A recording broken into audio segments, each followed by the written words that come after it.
কখনো ঘরের কোণে, কখনো বাগানে, কখনো বা গাছের ডালে মাকড়সা বাসা বানায়।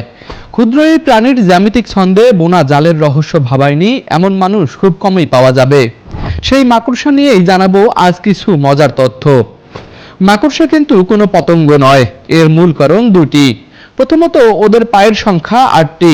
দ্বিতীয়ত, ওদের দেহ দুই ভাগে বিভক্ত। মাকড়সার শরীরে কোনো অ্যান্টেনা নেই, পাখাও নেই। ওরা অ্যারাকনিডা শ্রেণীর অ্যারানি বর্গের সদস্য। মাকড়সার জাল টানলে অনেক লম্বা হয়, কিন্তু সহজে ছিঁড়ে না।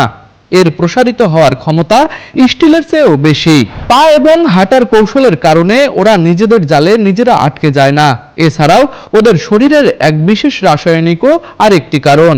পৃথিবীতে প্রায় 50,000 প্রজাতির মাকড়সা আছে। ওরা কিন্তু দূরের কোনো কিছুই স্পষ্ট দেখতে পায় না।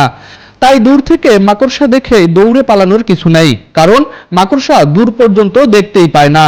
অধিকাংশ প্রাণী চলাফেরার জন্য পেশি ব্যবহার করলেও মাকড়সার পেশি নেই। তাহলে ওরা চলাফেরা করে কি করে? মাকড়সা চলাফেরা করে হাইড্রোলিক পাওয়ার ব্যবহার করে, অর্থাৎ ওদের পাগুলো শরীরের ভেতরেই এক বিশেষ তরলের মাধ্যমে চলে। মাকড়সা একটি উপকারী প্রাণী। ওরা অনেক পোকামাকড় খেয়ে পরিবেশের ভারসাম্য রক্ষা করে। ওরা পোকামাকড় না খেলে পোকামাকড়গুলো সংখ্যায় খুব বেশি বেড়ে যেত।